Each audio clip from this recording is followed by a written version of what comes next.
y da los criterios generales para establecer los requisitos mínimos que necesita implementar un laboratorio para lograr mediciones exactas, ¿verdad? Y reproducibles. Entonces, lo primero que tenemos que tener bien claro, cada vez que uno entra al laboratorio y va a hacer mediciones, es qué es medir, ¿tá? Porque en función de eso uno va a decir, bueno, ¿qué es lo más importante de todo lo que yo hago en un método analítico que necesito controlar y tener presente para asegurar que mis mediciones son exactas y reproducibles? ¿Tá? Entonces, no sé ustedes si alguno se anima a decirme qué entienden por medir. Cuando ustedes están haciendo una medición, ¿qué es lo que están haciendo?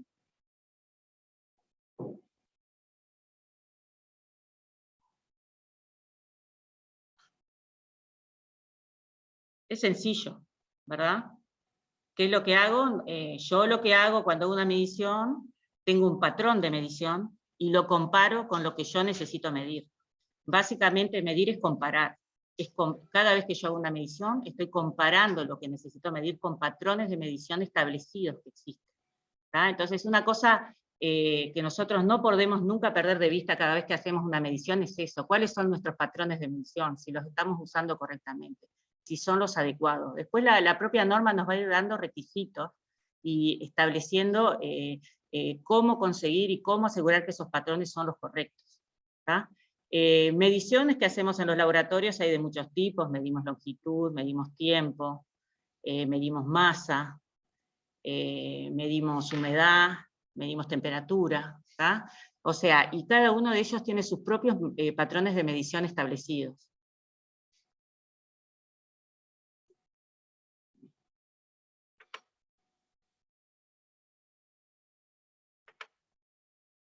En la historia, estos patrones de medición eran dependientes de cada lugar, digamos, de cada pueblo, incluso, o de cada región.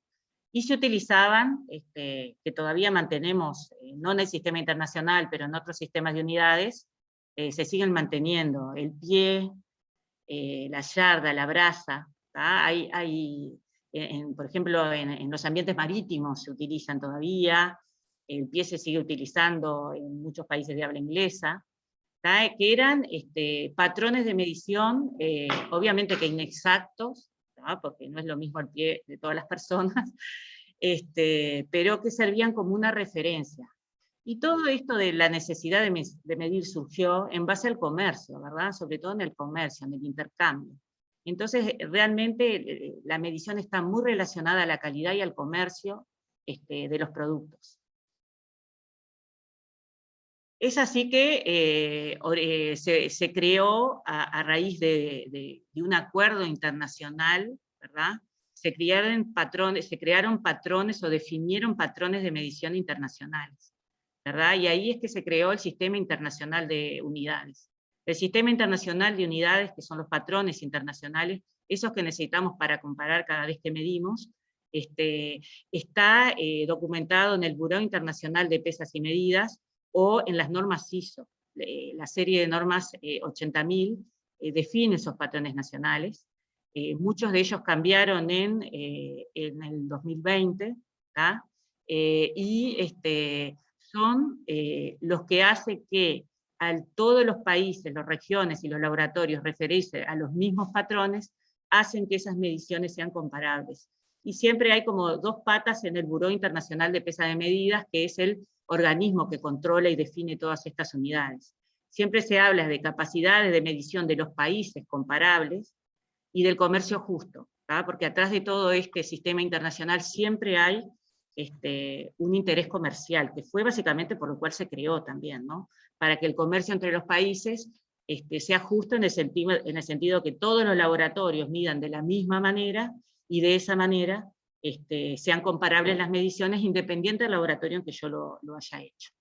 Si ustedes ven por ahí, estos simbolitos son típicos del sistema internacional y del Buró Internacional de Pesas y Medidas, ¿tá? Y es lo que nos están mostrando, como quien dice, que los patrones que yo estoy teniendo o estoy utilizando son del sitio correcto. Bueno, la 17.025, así como hubo que definir los patrones, que son fundamentales porque medir es comparar, también necesitamos qué otras cosas en el laboratorio que yo también necesito para realizar una medición son importantes definir y controlar. ¿tá? Y es así que surgió la ISO 17.025. La ISO 17.025 básicamente lo que establece es eso, qué requisitos tengo que yo tener implementado en el laboratorio, qué procedimientos, qué controles tengo que tener en el laboratorio para poder asegurar que dos laboratorios que trabajan en forma independiente van a obtener resultados equivalentes. Básicamente eso es lo que hace la 17.025. La verdad que esta norma tiene muchísimos años desde que se hizo la primera versión. Primero una guía, era optativa. Hoy día es indiscutible que es la norma de referencia de cualquier laboratorio. No hay organización internacional ni laboratorio que niegue que los requisitos mínimos a implementar en un laboratorio son los que están en esta norma. Y es la forma en que se ha logrado para justamente tener eso, mediciones comparables. Es por eso que los laboratorios, para demostrar su competencia o cumplimiento con esta norma, pueden, por ejemplo, acreditarse. ¿tá? ¿Qué es la acreditación de un laboratorio? Es que un tercero, que es el organismo de acreditación, vaya al laboratorio y asegure que el laboratorio ha implementado todos los requisitos de la 17.025. Entonces, ¿qué pasa? ¿Qué beneficios tiene la acreditación? ¿Y por qué, digamos, es algo relevante para un laboratorio? ¿Por qué? Porque hubo un acuerdo, los organismos de acreditación son parte del gobierno de un país. En el caso, por ejemplo, de Uruguay, dependen de presidencia. Y los organismos de acreditación, los países, firmaron un acuerdo de mutuo reconocimiento, donde organismos de acreditación reconocidos como competentes porque son evaluados por sus pares, por los organismos de acreditación de otros países. Si un laboratorio es reconocido por ese organismo de acreditación, que es reconocido en este acuerdo de mutuo reconocimiento, donde los países firman que si llega al país un laboratorio con una acreditación de estos organismos, reconocen automáticamente el resultado sin ningún tipo de objeción. ¿tá? Entonces, esa es la gran ventaja que tiene la acreditación, que un laboratorio acreditado puede presentar su valor, su certificado, en cualquier país firmante, que acá están en ASUBCITO los firmantes del acuerdo de mutuo reconocimiento, de la ILAC, ¿no? La ILAC es la International Laboratory Accreditation, que es justamente eso, es la asociación de todos los organismos de acreditación del mundo. ¿tá? Entonces, esa es la gran ventaja, es que al estar uno acreditado, la validez del certificado es internacional. La acreditación lo que hace justamente eso, es verificar que hay cumplimiento con la 17.025.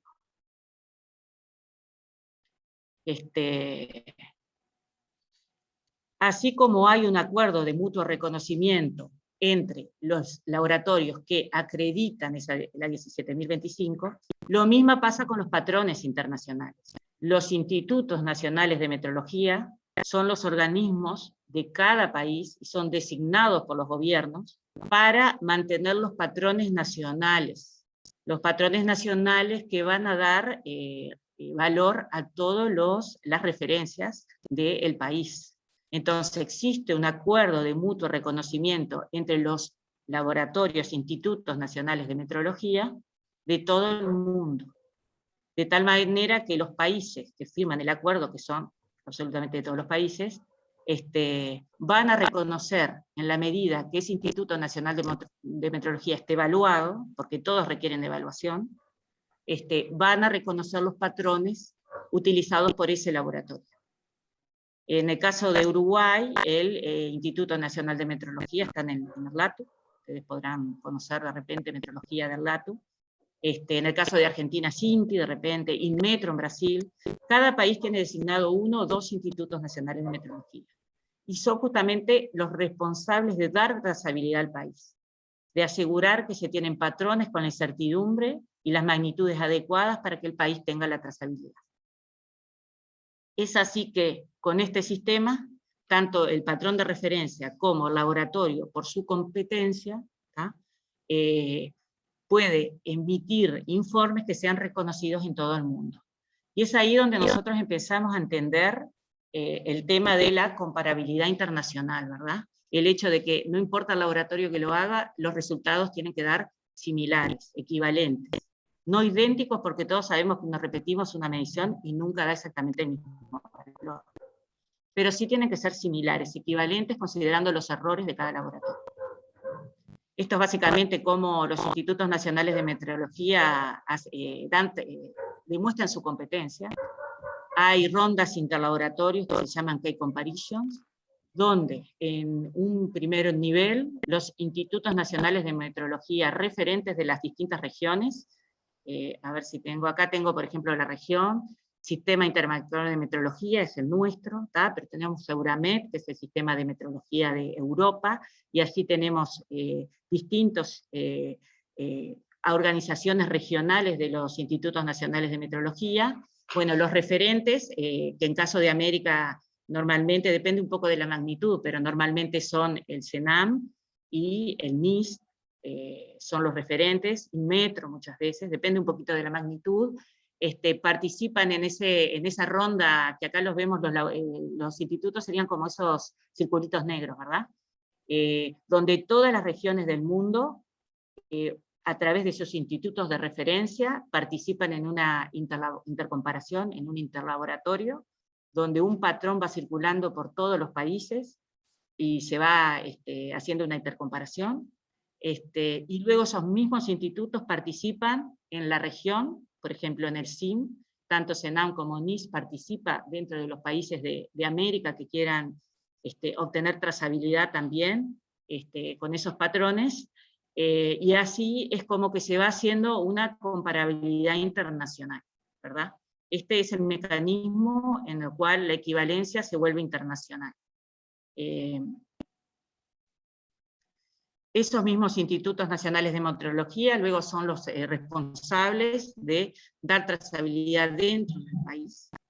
Cada vez que hay una intercomparación, obviamente, hay que los errores van aumentando, entonces la capacidad del Instituto Nacional de Metrología es la mínima normalmente en el país, y va aumentando en la medida que ese instituto calibra a un laboratorio secundario, y ese laboratorio secundario, la cadena de trazabilidad hace que aumente la incertidumbre. Es así que el Instituto Nacional de Metrología sí tiene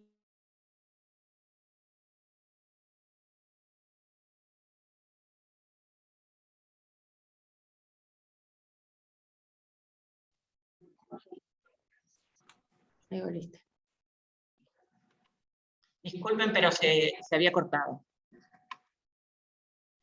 El Instituto Nacional, como les comentaba, el Instituto Nacional de Metrología, la cadena de trazabilidad, es decir, que el Instituto Nacional de Metrología calibra un laboratorio secundario, y de calibración, por ejemplo, y ese laboratorio secundario asimismo calibre a un laboratorio de producción, por ejemplo. La incertidumbre va aumentando, el error asociado a cada uno de los resultados de calibración va aumentando cada vez que va de laboratorio a laboratorio.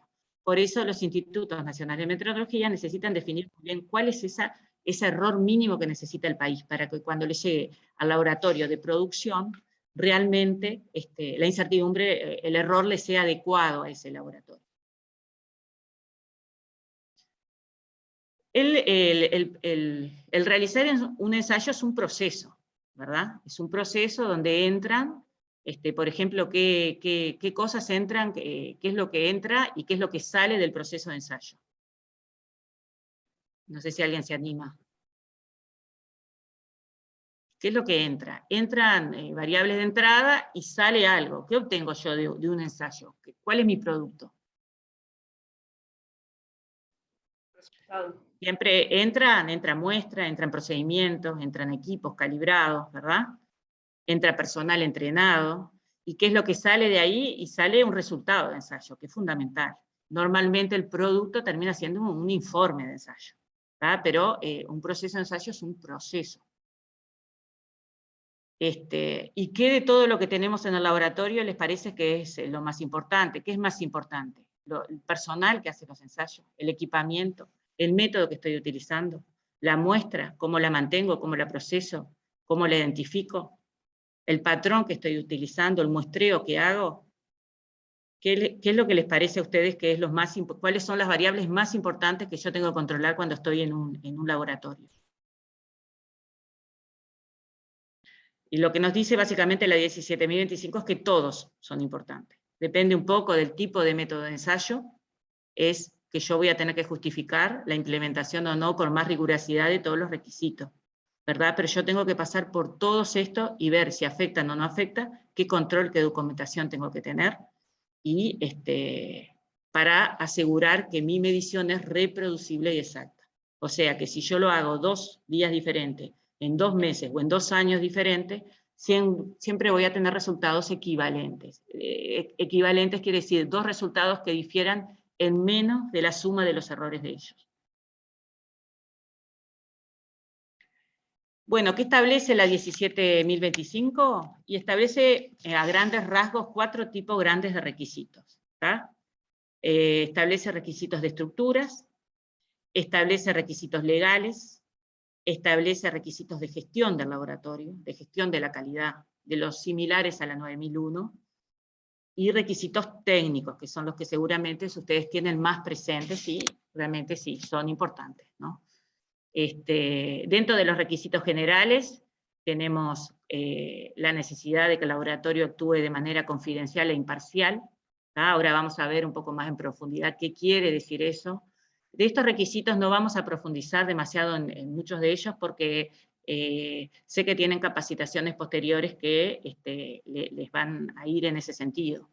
Pero bueno, confidencialidad, el laboratorio siempre tiene que actuar todo el mundo en el laboratorio. Es un requisito general. Cualquiera que participe en el proceso de ensayo tiene que cumplir los requisitos de confidencialidad e imparcialidad. Después tiene requisitos de estructura, que básicamente esos requisitos van a que el laboratorio sea una entidad legal, que sea una entidad jurídicamente responsable, legalmente responsable, ante una demanda o lo que sea, que tenga bien establecido. A veces uno encuentra un laboratorio, por ejemplo, en una empresa más grande, ¿no? Entonces tiene que estar establecido qué se entiende que es parte del laboratorio y qué no. Tiene que haber un organigrama con responsabilidades definidos y autoridades, interrelación entre las personas, ¿verdad? Tiene que estar todo eso documentado. Tiene que haber bien definida cuál es la dirección del laboratorio y cuál es la responsabilidad específica respecto a la calidad y respecto a la parte técnica del laboratorio. Tiene que estar bien establecido todo eso. Y eso tiene que ver más que nada con la estructura, digamos, legal o la estructura dentro del personal, autoridad, responsabilidad, interacciones. Después tenemos el capítulo 4, es el que establece requisitos generales, el 5 es el que establece los requisitos de estructura. Luego tenemos el capítulo 6, que habla de los recursos, dinero que necesita el laboratorio, ¿verdad? No podemos medir si no tenemos dinero. Entonces habla del personal, cómo lo tengo que entrenar, la competencia del personal, instalaciones y condiciones ambientales mínimas que requiere un laboratorio, qué equipamiento requiere el laboratorio, entendiendo como equipamiento no solo los equipos, sino los software y los reactivos, el material volumétrico y todo lo que yo utilice para hacer el ensayo. El tema de la trazabilidad metrológica, que un poquito ya es lo que estuvimos hablando, cuáles son los patrones que son aceptables y cuáles no, y la razón por la cual necesitamos esos patrones, y ya estuvimos un poquito hablando de eso, y los proveedores, cómo los tengo que calificar, ¿verdad? Habla de que yo tengo que hacer una sinergia con los proveedores, un ganar-ganar, yo los evalúo y los ayudo a mejorar si ellos no llegan al nivel de evaluación que yo necesito, les informo qué es lo que yo necesito. Le establezco exactamente cuáles son los requisitos de lo que yo le estoy comprando y luego lo evalúo en función de eso.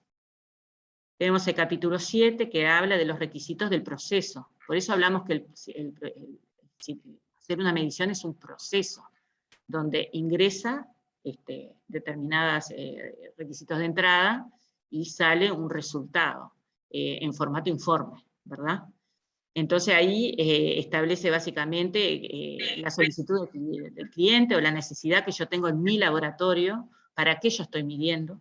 No tengo que perder de vista eso, para qué yo estoy midiendo, y en función de eso voy a definir exactamente, por ejemplo, qué método analítico necesito, qué equipo voy a comprar.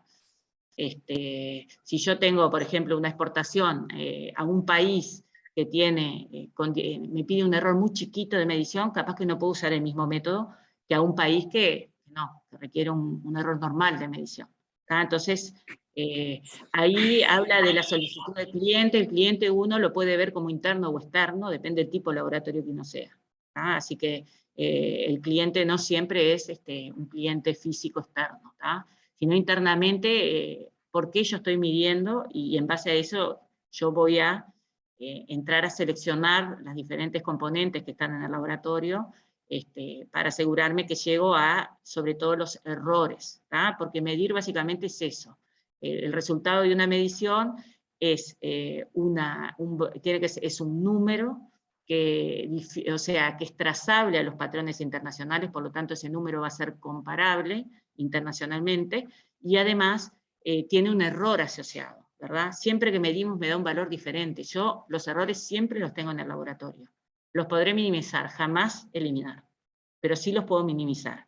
Y un poquito la 1725, en la medida que uno la implementa, el laboratorio mejora y mejora, va entendiendo dónde están sus errores, qué es lo que tiene que controlar, en qué le vale invertir su dinero, y va teniendo información objetiva, numérica, en base a cuáles son los factores de influencia, qué es lo que afecta realmente a esa medición. Y qué es lo que va a hacer el día de mañana cuando uno emite ese resultado, que se lo puedan rechazar. Por ejemplo, un resultado sin trazabilidad, es probable que en otro país se lo puedan rechazar. ¿Tá? Entonces uno tiene que tener bien claro los aspectos claves cuando uno está en el laboratorio, qué es lo importante. Bueno, la parte de muestra, cómo gestiono la muestra, los cuidados que tengo que tener. Habla de muestras anómalas, la norma, ¿verdad? O sea, que son muestras que técnicamente no están en las condiciones ópticas para ser ensayadas. ¿Tá? Si yo tengo una muestra de humedad y la tengo abierta, y capaz que no la puedo ensayar.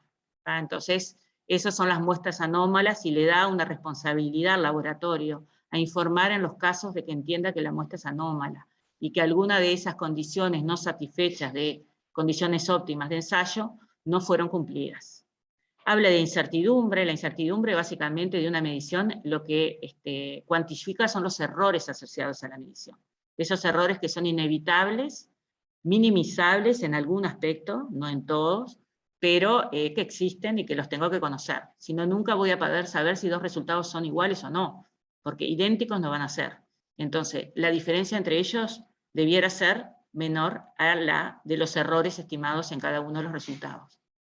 Después habla también de la parte de quejas, ¿tá? Cuando mi resultado no es aceptado y alguien se queja, entiende que no es adecuado el resultado, ¿verdad? Ahí es cuando es más importante tener yo bien claro y bien implementado toda la norma para poder demostrarle a un tercero de que mi laboratorio está bajo control y es competente, y que cumple esta norma internacional, que es la referencia, es la única referencia que hay a nivel de laboratorio, la más importante. Trabajo no conforme habla también, ¿tá? El trabajo no conforme básicamente es el no cumplimiento con un requisito. Yo tengo establecidos requisitos dentro de mi sistema de gestión. Por ejemplo, la balanza, yo la chequeo, por decir un ejemplo, y siempre me tiene que dar dentro de ciertos límites. El día que no me da, yo tengo un trabajo no conforme. Ese trabajo no conforme puede ser correctivo o preventivo. Es correctivo cuando yo ya informé, porque la chequeo una vez por semana, y en el medio no la chequeo. Entonces, ¿qué pasa ahí? Yo tengo un montón de resultados que no puedo avalar porque mi chequeo de la semana dio mal. Entonces ahí tengo un trabajo no conforme correctivo, ¿tá? Y voy a tener, tengo la obligación de informar que esos resultados pueden tener algún problema, por lo pronto hacer una evaluación de que pudo haber un problema con esos resultados. O puede ser preventivo. Si yo hago ese chequeo de la balanza previo a cada medición, yo no liberé resultados con esa balanza en esas condiciones. Entonces pasa a ser preventivo. Y ese trabajo no conforme, en ese caso, me ayuda a la mejora de mi laboratorio. Si me pasa todos los días, voy a tener que ver qué pasa. O los límites son muy estrictos, o la balanza está teniendo algún problema de desgaste, o la pesa está teniendo algún golpe, ¿no? Yo voy a identificar, antes de tener problemas, de qué es lo que está pasando. Y me ayuda a mejorar. Gestión de la información y control de datos, esto es nuevo en esta versión de la norma, y básicamente está enfocado a que cada día más los laboratorios están informatizados. ¿Tá? Entonces, a raíz de eso, lo que antes solo era un control de datos, que era básicamente asegurarnos que las planillas de Excel estuvieran bien programadas, protegidas ante cambios no intencionales, no vaya yo a borrar una fórmula sin querer, ¿verdad? En una planilla electrónica. Hoy por hoy hay muchos laboratorios que tienen sistemas informáticos para gestión de las solicitudes, de las muestras, para control del equipamiento. ¿Tá? Entonces la norma se está como que actualizando en eso. Y pide requisitos de validación de configuración, de validación de uso, de los distintos sistemas informáticos, un control de fallas, por ejemplo, que nosotros vayamos viendo todas las fallas de los sistemas informáticos y vayamos tomando acciones en función del riesgo de eso. ¿Tá? Entonces, nos está pidiendo que nos enfoquemos bastante más en eso. También tiene que ver que cada vez los respaldos son más digitales, no usamos tanto el papel como antes, y también hay toda una parte de seguridad respecto a ese respaldo, esa información que yo guardo como evidencia, un buen almacenamiento y luego recuperación. Es tan importante tenerla bien almacenada como después poderla recuperar. Porque si yo cambio, por ejemplo, la versión de un software, de repente después no la puedo recuperar. De repente sí, si cambio el proveedor de software, capaz que no la puedo recuperar. Entonces, a eso hace referencia un poco ese capítulo. ¿Ah? Y tenemos luego un capítulo, el capítulo 8 de requisitos de gestión, que es el capítulo que se asimila más a los requisitos de, por ejemplo, la 9001 o cualquier norma de sistema de calidad. ¿Tá? Que nos hablan un poquito de cómo hacer los documentos, qué tienen que tener, cómo asegurarme que siempre tengo la versión vigente, cómo asegurarme que cuando hago un cambio todos los involucrados se enteran del cambio y no vayan a usar una versión obsoleta. ¿Ah? Entonces, ¿qué registros? Tenemos registros de calidad y registros técnicos. Los técnicos son los que salen básicamente del laboratorio directamente. Los de calidad son más los de los reclamos, los de trabajo no conforme, los de auditoría. ¿Ah? Entonces nos va dando indicaciones de cuáles son esas buenas prácticas, de cuando son electrónicos, qué tienen que cumplir esos registros electrónicos, para poder ser similares a los registros papel que hoy tenemos. ¿Tá? Acciones correctivas, cuando yo encuentro una causa que me está dando una desviación o un no cumplimiento de algo, necesito implementar acciones correctivas. Entonces nos establece la norma un poquito esas acciones correctivas, qué tienen que tener, cómo las tengo que registrar, cómo las tengo que gestionar, dónde están las responsabilidades. Riesgos y oportunidades, la norma desde un principio arranca diciendo no, todo lo que usted haga en el laboratorio tiene que basarse en riesgos y responsabilidades definidas por el laboratorio. Así que el laboratorio tiene que tener definidos niveles de riesgos. ¿Tá? Y en función de eso, todo el laboratorio tiene que funcionar y tomar acciones correctivas, por ejemplo, en función de eso. Auditorías internas. La auditoría interna básicamente lo que hace es un monitoreo de cumplimiento del sistema de gestión e impulsa la mejora. Esos son los dos grandes objetivos de una auditoría interna y bueno, es parte de cualquier sistema de gestión porque es el control, es el que controla que el sistema de gestión sigue siendo efectivo, se mantiene sin cambios y es robusto. Y después tenemos un estudio que se llama Revisión por la Dirección, que básicamente analiza el funcionamiento del laboratorio durante todo un año, ve los resultados si se asemejan a los resultados definidos por el laboratorio, y en caso que no, se toman acciones, se establecen recursos, porque a veces hay necesidades de recursos y por eso no se llega a los objetivos, y se implementa cambios básicamente enfocados en la mejora también, ¿verdad? Mejorando el funcionamiento del laboratorio, la eficiencia, la eficacia. y es el objetivo del sistema de gestión, ¿verdad? Empezamos con la norma, primero tiene una introducción, solamente vamos a ver en profundidad los puntos que son más importantes, sobre todo para ustedes que son usuarios de laboratorios, son gente especialistas en laboratorios, y bueno, el enfoque de esta introducción es básicamente hacia eso. Pero la introducción justo es muy importante de la norma, porque dice, la norma como objetivo tiene promover la confianza en la operación de los laboratorios, o sea, que los resultados de los laboratorios que estamos obteniendo sean confiables, ¿tá? Confiables quiere decir que sean exactos y reproducibles, que si yo lo hago 2 veces, te puedo explicar que el número no es idéntico, que difieren menos de sus errores, ¿tá? Un enfoque en riesgos y oportunidades desde toda la gestión del laboratorio, o sea, que yo justifique, yo controlo y la frecuencia de calibración dependa del riesgo que tengo en ese equipo. Y en ese equipo, ¿cómo yo sé el riesgo que tengo? Y bueno, tengo que ver qué tan crítico es el equipo, tengo que ver qué exactitud necesita el equipo, tengo que ver la historia de ese equipo, tengo que ver si yo le hago controles en el medio, en el equipo. Si no le hago controles, o le hago controles, el riesgo es diferente, ¿tá? Como hablamos hoy de la balanza. Entonces, básicamente, eso es trabajar en un enfoque basado en riesgo. Mientras yo justifique adecuadamente y tenga niveles de riesgos establecidos a nivel del laboratorio, yo puedo argumentar de esa manera las distintas decisiones que yo estoy tomando en el laboratorio. El uso de también indica la norma, ¿no? Que el uso de este documento facilitará la cooperación entre los laboratorios y otros organismos, y ayudará al intercambio de información y experiencia, y a la armonización de normas y procedimientos. La aceptación de resultados entre países se facilita si los laboratorios cumplen con el presente documento. Un poquito lo que veníamos. Bueno, capítulo 1 dice objetivo y campo de aplicación.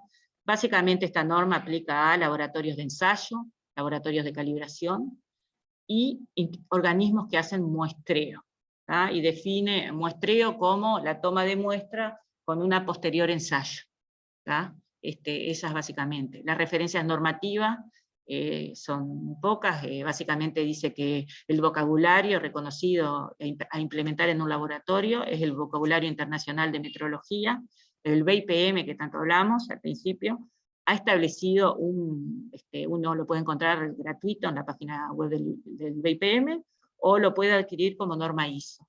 ¿tá? Pero básicamente es un vocabulario internacional de metrología. Metrología es la ciencia de la medición, lo único que quiere decir es justamente eso, que es un vocabulario internacional de mediciones, y lo que no encuentra ahí, referencia a la ISO 17000, que es otra norma que tiene un enfoque un poquito, es entre técnico y de gestión. Entonces, básicamente, son las definiciones y las definiciones las encontramos ahí. En requisitos generales hablábamos de que un laboratorio tiene que ser imparcial. Ese es un enfoque muy importante, es un requisito muy importante en la norma. ¿tá? La norma lo que quiere son resultados reproducibles exactos, y por lo cual tienen que ser imparciales. ¿tá?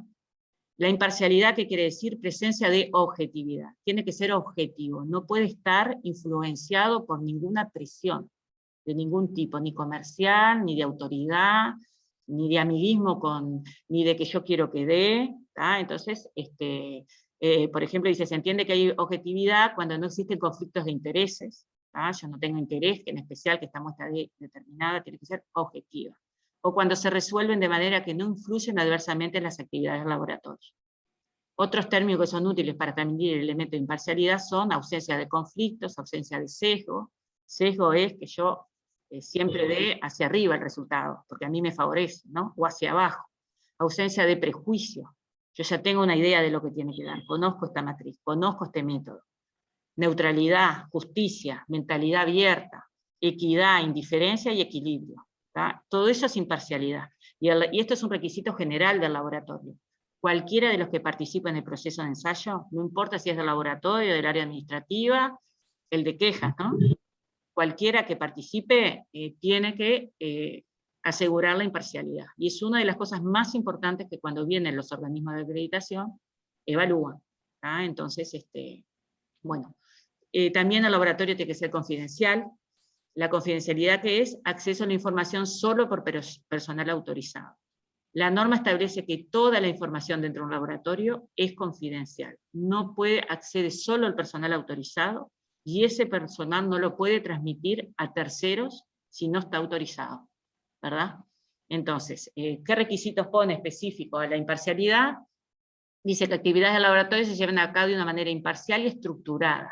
Estructurada quiere decir que estar documentada, que tiene que haber procedimientos escritos, planes de calidad, diagramas de flujo que establezcan cómo se hacen las tareas, las distintas tareas en el laboratorio. Y se deben gestionar para salvaguardar la imparcialidad. No permitir que ninguna presión comercial, financiera u otra comprometa la imparcialidad, y identificar los riesgos a la imparcialidad en forma continua. El laboratorio tiene que tener herramientas para identificar esos riesgos a la imparcialidad, ¿tá? Que pueden ir apareciendo con el funcionamiento normal y los cambios propios del funcionamiento del laboratorio, y es una de las cosas que se ve en ese estudio que hablamos hoy de la revisión por la dirección. La dirección es responsable de asegurar esto. Entonces, una vez al año se identifica a ver si hubo algún riesgo a la imparcialidad diferente al que uno tiene, y se evalúa si los riesgos identificados se mantienen. Los riesgos ustedes saben que se minimizan, se aceptan o se controlan. Pero en realidad muchos riesgos solo los puedo minimizar. Es uno de los casos el de la imparcialidad. Si se identifica un riesgo para la imparcialidad, demostrar cómo se elimina o minimiza el riesgo. Respecto a la confidencialidad, también la norma establece que toda la información dentro del laboratorio es confidencial. Antes, la única excepción que pone la norma, la 1725, es una norma voluntaria, excepto para la acreditación. O, por ejemplo, si uno va a Europa, los laboratorios oficiales sí o sí tienen que tener y tienen que estar acreditados. Si no, no pueden dar resultados, pero son leyes que ellos tienen. Cada país las tiene, no es Europa el único ejemplo. Pero bueno, en principio en Uruguay es voluntaria la 1725, pero es la única norma que puede demostrar ante un problema que el laboratorio trabaja bien. Entonces es como que voluntaria, pero no hay laboratorio que no la implemente, en la medida que va pudiendo. Toda la información dentro del laboratorio es confidencial. No, les iba a decir que justamente es voluntaria, pero no está por encima de la ley. O sea, cualquier cosa legal está por encima de la 1725. Entonces, lo que establece la norma es que es todo confidencial, excepto que la ley nos pida, o sea, el gobierno, el ministerio, nos pida cierta información. Ante solicitudes de la ley de revelar información confidencial, o cuando ésta está autorizado por acuerdos contractuales para revelar información confidencial, o sea, ya dentro del contrato que tiene el laboratorio, lo tiene establecido legalmente, de que va a brindar determinada información a un tercero, el cliente o persona involucrada, a menos que lo prohíba la ley, debe ser notificado sobre la información suministrada. O sea, yo, el laboratorio, a mí me piden información desde el ministerio, desde el gobierno, ¿verdad? Y yo la tengo que brindar. Pero aunque yo tenga la obligación de brindar, a no ser que explícitamente el comunicado venga con que no le avise a la persona que es dueña de esa información, el cliente, yo le tengo que notificar, mirá que le estoy dando esta información al ministerio, por decir una cosa. Es muy excepcional que pasen esas cosas, pero si pasan, la propia 1725 nos está diciendo que, bueno, la ley está por encima de la norma y hay que brindarlo. Es muy raro que pasen este tipo de cosas, porque solo cuando hay conflictos, ¿no? Y bueno, no pasa mucho. Bueno, después tenemos requisitos de recursos, recursos humanos, recursos materiales, distintos tipos de recursos. Establece requisitos generales para el personal, que sea imparcial, competente y trabajador de acuerdo con el sistema de gestión del laboratorio, autorizado para las tareas claves del laboratorio, desarrollar, modificar, verificar y validar métodos, analizar resultados, incluida para, por ejemplo, decir si cumple o no cumple determinada especificación. Reportar, revisar y autorizar los resultados, tienen que estar documentados y tienen que ser competentes.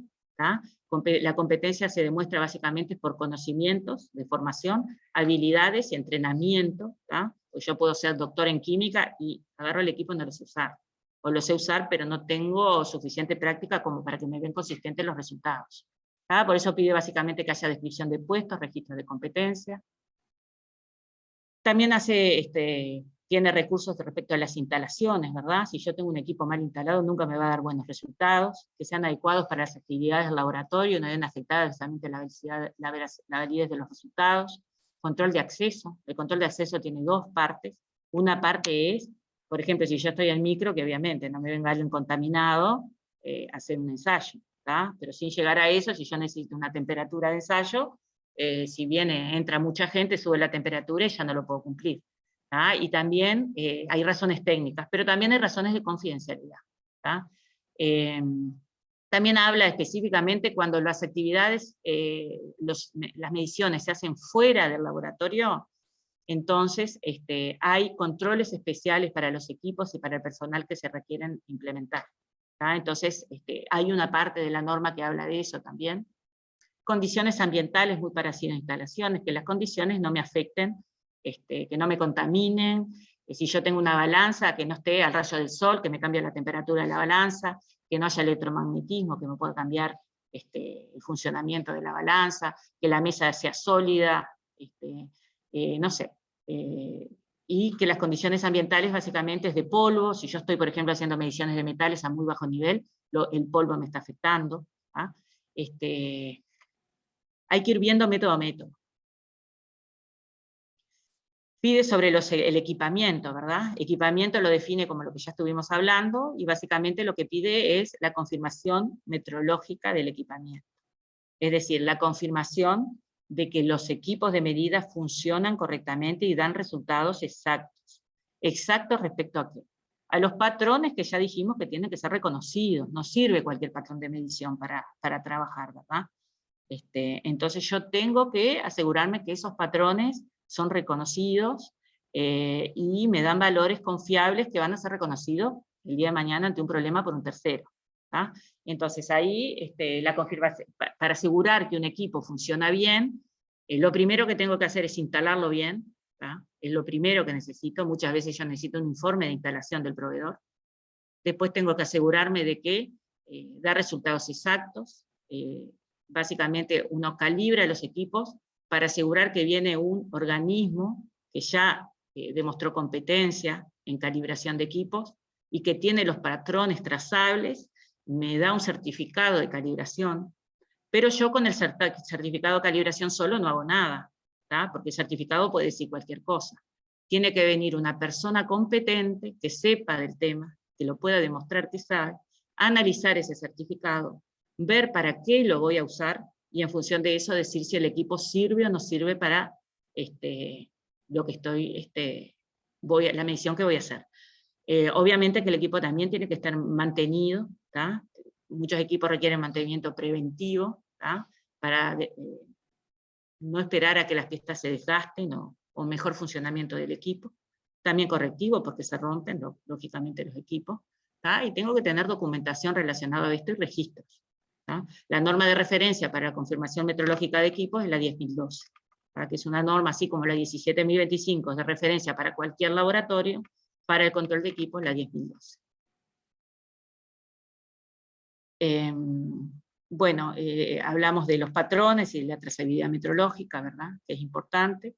La forma que ustedes tienen de asegurar que los patrones son reconocidos internacionalmente, hay dos grandes formas. Uno es mirar en el BIPM que hablamos, el Buró Internacional de Pesas y Medidas. El Buró Internacional de Pesas y Medidas es un gran laboratorio, ¿tá? Es una organización donde por votación de los distintos institutos nacionales de metrología se votan las comisiones y los presidentes de las comisiones de las diferentes magnitudes, temperatura, masa, presión, ¿tá? Y está en Francia, en un terreno que es internacional, es único en el mundo, es el único terreno donde no hay un país que sea dueño, sino que el dueño es el BIPM, que es el acuerdo de todos esos países, ¿tá? Y van rotando esos puestos de dirección en las distintas comisiones. ¿Tá? Entonces es el responsable de mantener y asegurar la igualdad de acceso a los patrones de todos los países del mundo. Por eso que este sistema es un poquito así, ¿verdad?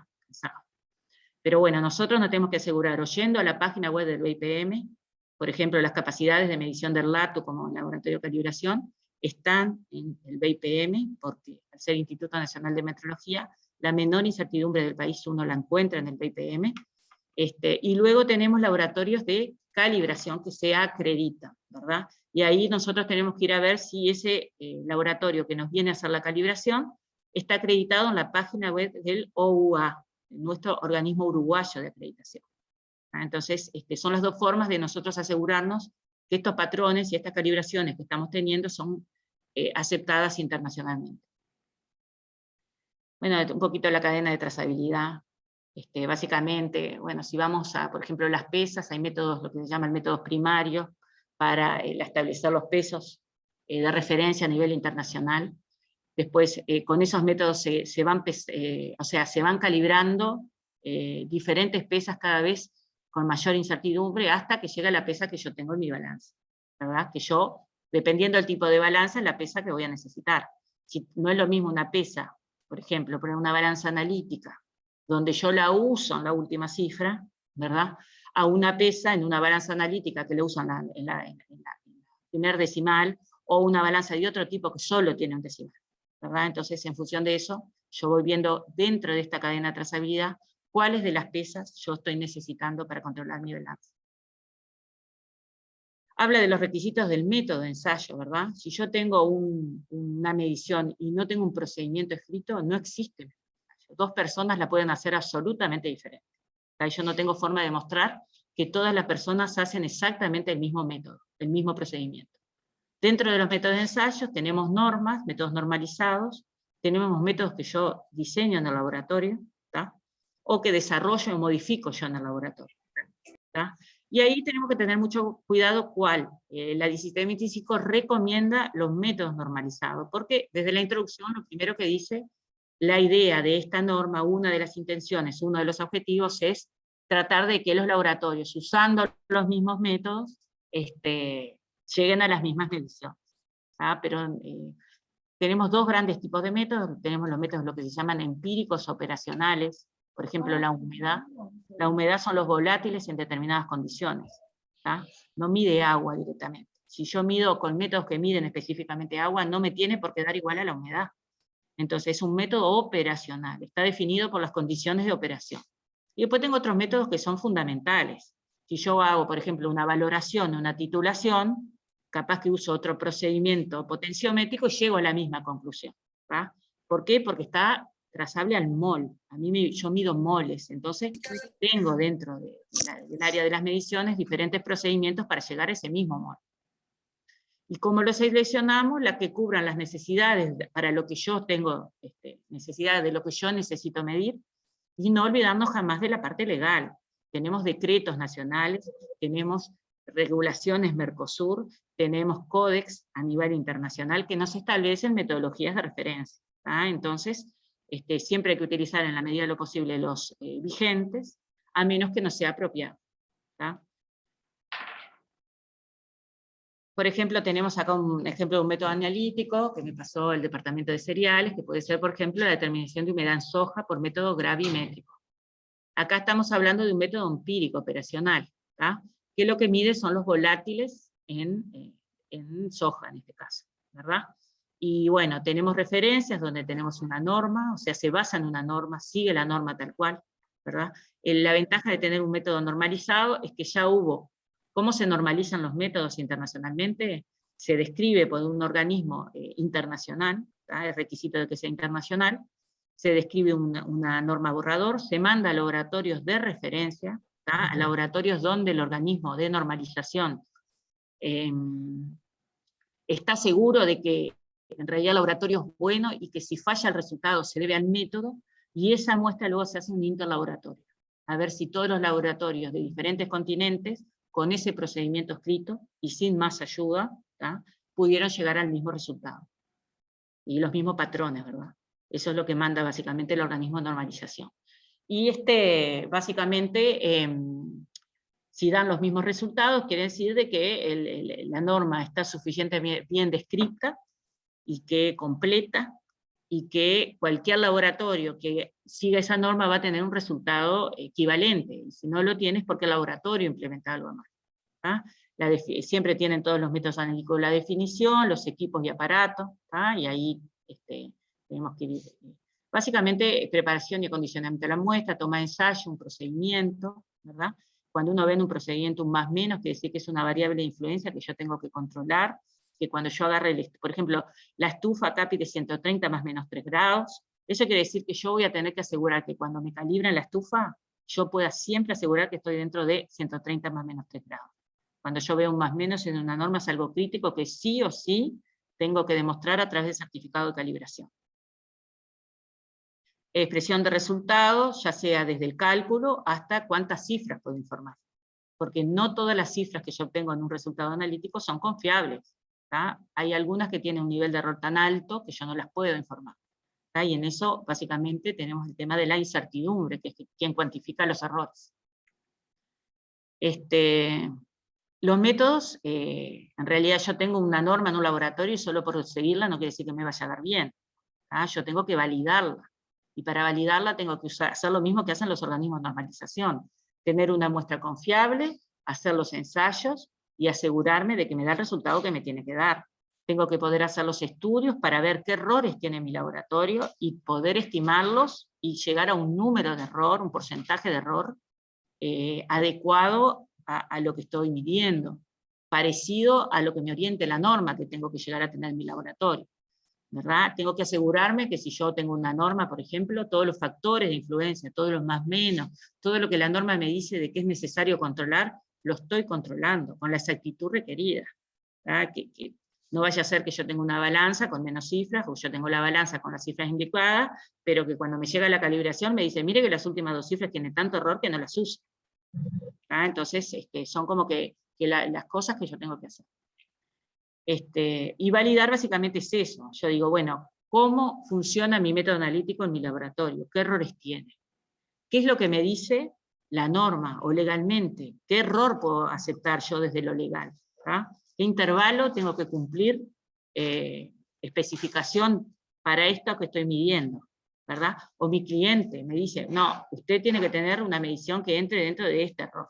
Entonces, en base a eso, yo digo, bueno, ¿qué es lo que tengo? ¿Cuáles son mis errores? ¿Y qué tengo que cumplir? Y digo, cumple o no cumple. Validar básicamente es eso. Hay parámetros de validación, dependiendo del tipo de método, si es físico-químico, si es sensorial, si es instrumental. Y tengo que hacer un informe, un documento, un registro, donde yo pongo toda esta información claramente. Y yo lo tengo que mantener actualizado. Siempre que hacemos una medición y la repetimos nos da diferente, ahí claramente tomamos nosotros conciencia de que todas las mediciones tienen errores, tendrán más errores o menos, me dará más cercana el valor cada vez que lo repito o más alejado, pero errores siempre tenemos. Tenemos 2 grandes tipos de errores que son sistemáticos. Si yo tengo una corrección en un equipo y no la hago en el cálculo, siempre mi valor va a estar corrido en una cierta cantidad fija.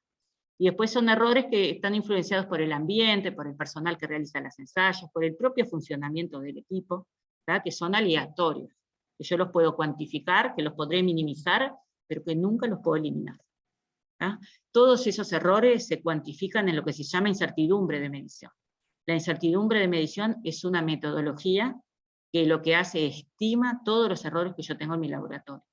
Un valor analítico sin una incertidumbre es incompleto, nunca los voy a poder comparar, porque la diferencia entre 2 valores va a ser dependiente del error asociado a cada valor en cada resultado. Entonces, uno tiene que sacarse. Nosotros en el laboratorio lo que obtenemos son intervalos de confianza para los valores analíticos, donde hay una probabilidad alta de encontrar el valor verdadero, pero no obtenemos datos numéricos, no obtenemos números. ¿Por qué? Porque si lo repetimos me va a dar otro valor. Entonces quiere decir que está dentro de un intervalo. Sí podemos definir ese intervalo con un alto porcentaje de confianza, pero no estamos definiendo un número. Así que ese resultado sin su incertidumbre asociada es incompleto. No lo voy a poder comparar. La validación, la incertidumbre básicamente incluye, se estudia influye todo el funcionamiento del laboratorio. Y en realidad tiene que ser actualizado. Porque si yo cambio el equipo, si yo cambio el personal, cambia la temperatura ambiental si no tengo control de temperatura, todo eso va haciendo cambiar que me vayan cambiando las diferentes cosas que yo uso en el ensayo. Entonces uno tiene que tener una estimación razonable de un periodo de tiempo adecuado y con cierta frecuencia establecida actualizar ese valor, ¿verdad? ¿Por qué? Porque capaz que el analista está más entrenado, entonces las componentes del analista me dan más chicas o me dan más grandes porque tengo personal nuevo. La incertidumbre es un parámetro vivo del laboratorio. Entonces, lo tengo que tener siempre presente. Eso estamos hablando de que, bueno, yo valido el método, ¿no? En un momento dado yo digo, bueno, lo voy a validar, voy a agarrar, por ejemplo, en una humedad, de repente agarro un interlaboratorio, que es una muestra estable, confiable, con un valor asignado, veo cuánto me da a mí, hago repeticiones para ver, cuando repito ese error aleatorio de repetición, cuánto me da, veo cómo estoy respecto a la media de esos laboratorios, ¿verdad? Pero en realidad yo lo hago en un momento, es una foto, la validación siempre es una foto. O sea, en un periodo de tiempo. Pero el laboratorio sigue funcionando y sigue variando. Entonces, tengo que tener alguna herramienta que diga, bueno, por más que hay variaciones en mi laboratorio, yo siempre estoy dentro de condiciones comparables a ese momento que yo hice la validación. Y eso se llama control de calidad. Lo típico que se hace es se agarra una muestra homogénea y estable, y se repite durante la validación y se continúa repitiendo durante el funcionamiento habitual del laboratorio. Y estamos de vuelta con lo mismo que hablábamos de la balanza. Si yo lo hago una vez a la semana, es correctivo preventivo. Si yo lo hago previo a cada liberación de resultados, es siempre preventivo. Y eso se llama control de calidad. El control de calidad lo que hace es, si las variaciones propias de cualquier proceso de medición están dentro de los errores aceptables de cuando yo lo validé, o si existe alguna causa asignable que haga que yo tenga que parar el proceso de ensayo, investigar, corregir, tomar acciones correctivas. Y básicamente esto es lo que yo le decía, una muestra que se repite en el tiempo, se le establecen límites, ¿verdad?, asociados a las mediciones, al nivel de confianza que yo quiero tener. Esto está muy implementado internacionalmente. Los gráficos de control, existen ya muchas metodologías, líneas CISO, líneas de Shewar, hay distintas, los CUSUM, hay muchos lineamientos a los gráficos de control, que bueno, uno sí tiene que tener la capacidad de poder elegir el adecuado para mi laboratorio, en función de, si yo quiero tener, el control de calidad es un fusible, es el que me va a avisar cuando yo tenga variaciones diferentes a las habituales de mi laboratorio. Entonces, si yo me quiero tener un menor riesgo, capaz que lo diseño con los menores errores del laboratorio. Si yo quiero tener una rutina normal, lo puedo diseñar con errores estándares o promedios del laboratorio, y si yo también, pues bueno, puedo definirlo solo cuando me estoy quemando, que no sería lo deseable para un laboratorio. También tenemos el control, esa muestra que yo voy poniendo en el día a día, puede ser una muestra interna que yo genere, como para tener testigo, y también existe, muchas veces los procesos todos, pero los de medición también, pueden derivar de una manera que internamente uno no detecte la deriva. Entonces, por eso también es necesario tener un control de calidad externo, una intercomparación, un interlaboratorio. ¿Por qué? Porque si mi laboratorio está en esa situación que va derivando de una manera que yo no lo detecto, una referencia externa me va a hacer decir de que, no, mira, te estás alejando de ese valor de referencia, algo está pasando en tu laboratorio. Y por eso es un requisito muy importante para la acreditación, pero la 1725 lo pide, el participar de interlaboratorio, porque son los fusibles que tenemos como laboratorio y además las evidencias que tenemos para demostrar el correcto funcionamiento del laboratorio. Después tenemos el capítulo de requisitos de gestión, que bueno, ya un poquito hablamos, y bueno, también tenemos el tema de los análisis de riesgos, ¿verdad? Y oportunidades. Las oportunidades son cosas que me sirven para mejorar, que yo puedo ir tomando, ir implementando para mejorar, y como parte también de acciones preventivas. Y los riesgos, básicamente, un riesgo yo lo mido en base a la probabilidad que tengo de que pase, algo muy probable es riesgoso, aunque el impacto que tenga luego en mi proceso de ensayo sea bajo.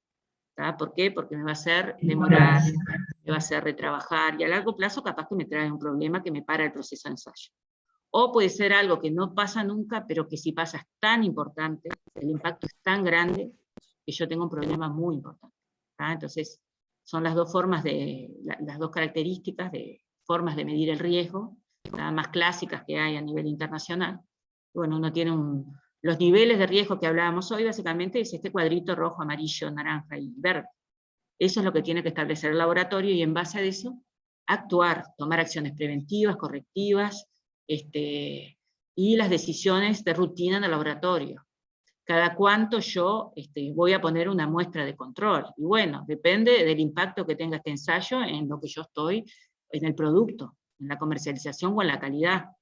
¿Ah? Y capaz que si puedo, bueno, obvio, ¿quién no quiere hacer todo preventivo? Pero no siempre se puede. Entonces, en base a eso, el mínimo riesgo siempre es preventivo, ¿verdad? Aunque existe riesgo, pero es preventivo.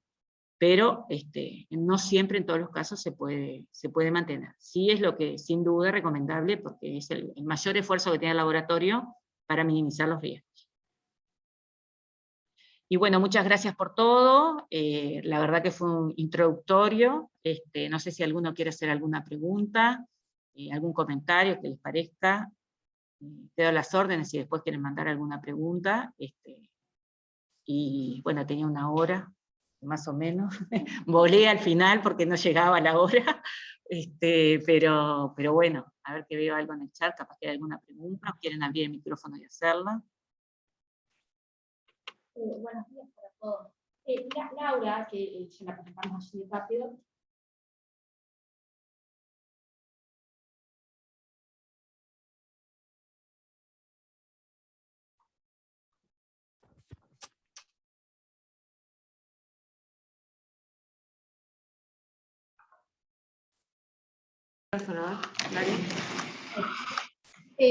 Buenos días para todos. En realidad Laura, en el LATU, ella está en la coordinación de calidad, sabe mucho de calidad, es la que entrena a los auditores internos del LATU, nos capacita a nosotros, entonces está bueno que aprovechen la instancia con ella para sacarse dudas. Ella audita los métodos del departamento de cereales, conoce los métodos de los laboratorios de grano, que en realidad nosotros le dimos el ejemplo de humedad, pero conoce el resto de los métodos también, si tienen alguna duda en particular, algo que le quieran hacer llegar, si no se lo pueden hacer llegar en otro momento. Y después, como ella dijo, van a haber capacitaciones más específicas, ahora parece como una bomba todo esto mucho, pero vamos a ir aterrizando cada una de estas ideas y vamos a tener otras instancias con ellas si surgen. Pero si quieren aprovechar la oportunidad está bueno porque es una persona muy formada en lo que es la 1725, y a su vez tiene experiencia en lo que son los laboratorios de granos como auditor. Entonces está bueno que la consulten porque es una mirada externa que a su vez está formada en lo que es la 1725. Si tienen alguna consulta, algún ejemplo que quieran dar, citar de su laboratorio, es bienvenido. Bueno, qué loca Giancarla.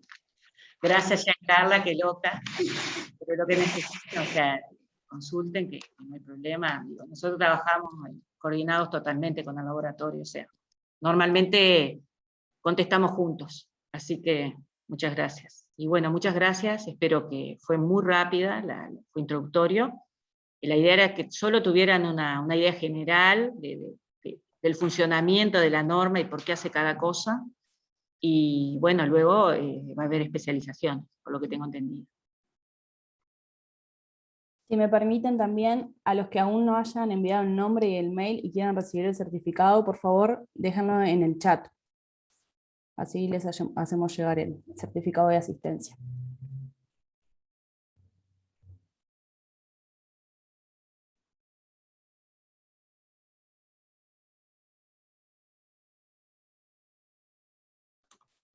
Bueno, los que ya...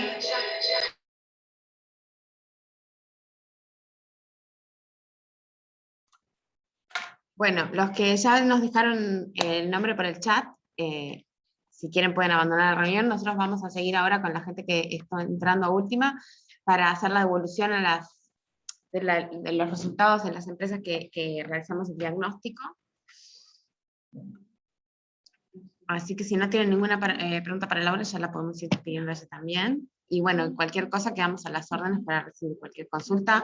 Ya saben un poco el mecanismo del proyecto a través de Silvana o bueno, a través del mail directo a cualquiera de nosotros.